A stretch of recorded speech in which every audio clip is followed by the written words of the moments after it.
Our planet Earth may seem solid, but beneath our feet it's a different story. The Earth's outer layer, called the lithosphere, is broken into several massive pieces called tectonic plates.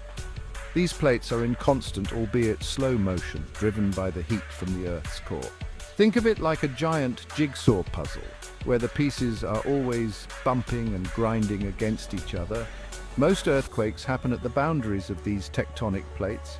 There are three main types of plate boundaries. First, we have divergent boundaries where plates move apart, creating new crust. Second are convergent boundaries where plates collide, causing one plate to slide under the other, subduction, or buckle upwards, mountain building. Finally, there are transform boundaries where plates slide past each other horizontally. The movement of these plates isn't smooth. Friction between the plates causes them to get stuck. Pressure builds up over time in these stuck zones. When the pressure exceeds the strength of the rocks, it releases in a sudden, violent jolt. This release of energy sends out vibrations known as seismic waves that travel through the Earth's crust and cause the ground to shake. This is what we experience as an earthquake. While most earthquakes occur due to tectonic plate movement, other factors can also trigger these tremors. While the vast majority of earthquakes are caused by the movement of tectonic plates, our planet has other ways of expressing its inner turmoil. These less common types of earthquakes, though often smaller in scale, remind us that Earth's dynamism extends beyond its shifting plates.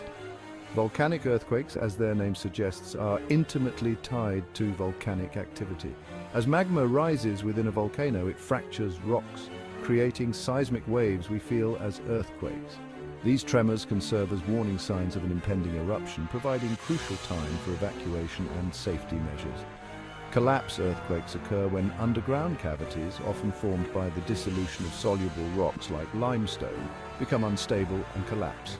These events are typically localized and less powerful than tectonic earthquakes, but can still cause significant damage in affected areas, particularly to mines and underground infrastructure. Human activities, though seemingly insignificant compared to the Earth's immense power, can also trigger earthquakes. The extraction of large volumes of oil, gas, or minerals through mining can alter the stress distribution within the Earth's crust, inducing seismic activity. Similarly, the filling of large reservoirs behind dams can increase the pressure on underlying faults, potentially triggering earthquakes.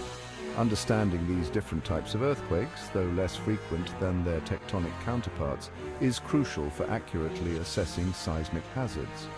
By recognizing the diverse ways in which the Earth can tremble, we can better prepare for and mitigate the risks associated with these natural phenomena. To truly grasp the power of an earthquake, we need to delve beneath the surface, to the very point where these tremors originate. This point, deep within the Earth's crust, is called the focus or hypocenter of the earthquake. It's here that the initial rupture occurs, releasing energy that ripples outward in all directions. Directly above the focus on the Earth's surface lies the epicenter. This is the point where the earthquake's intensity is usually felt most strongly. Imagine dropping a pebble into a pond. The point where the pebble hits the water is the focus, and the ripples spreading outward represent the seismic waves, with the first ripple reaching the surface at the epicenter. These seismic waves are the vibrations that travel through the Earth's interior and across its surface, causing the ground to shake. There are different types of seismic waves, each with its own characteristics and speed. P waves, or primary waves, are the fastest seismic waves and can travel through solids, liquids, and gases. They cause the ground to compress and expand in the direction the wave is traveling, much like a sound wave. S waves, or secondary waves, travel slower than P waves and can only travel through solids. They cause the ground to shake back and forth perpendicular to the direction the wave is traveling. Surface waves travel along the Earth's surface and are responsible for most of the shaking we feel during an earthquake. They are slower than P waves and S waves, but can be much larger and more destructive. By studying the arrival times and patterns of these different seismic waves, scientists can pinpoint the location and depth of an earthquake's focus, providing crucial information for understanding these powerful events. Section 4. Measuring the Might Scales of Earthquake Intensity. Earthquakes are not created equal. Some are barely perceptible tremors, while others unleash unimaginable forces that reshape landscapes and leave devastation in their wake. To understand and compare these events, scientists use various scales to measure their magnitude and intensity. The Richter scale, developed in the 1930s, was one of the first widely used earthquake magnitude scales. It measures the amplitude of seismic waves recorded on a seismograph, with each whole number increase on the scale representing a tenfold increase in wave amplitude. However, the Richter scale has limitations in accurately measuring the strength of very large earthquakes. To address these limitations, the Moment Magnitude Scale, or MMS, was developed. The MMS provides a more accurate measure of the total energy released by an earthquake, particularly for large events. It takes into account factors like the area of the fault rupture, the amount of slip along the fault, and the rigidity of the rocks. While magnitude scales quantify the energy released by an earthquake, intensity scales describe the observed effects of the shaking at a particular location.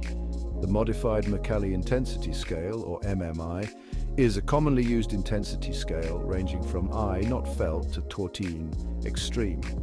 It relies on eyewitness accounts and damage assessments to categorize the severity of shaking. Understanding the difference between magnitude and intensity is crucial. An earthquake's magnitude is a single value representing its overall energy release. In contrast, its intensity varies depending on factors like distance from the epicenter, local geology, and building construction. By utilizing these different scales, scientists can comprehensively assess the power of earthquakes, enabling better preparedness, response, and mitigation efforts. Section 5. When the Earth rumbles, the devastating effects. Earthquakes, though originating deep beneath the surface, unleash their fury upon the world above. The ground beneath our feet, once seemingly solid and unchanging, transforms into a source of violent shaking capable of wreaking havoc on a massive scale.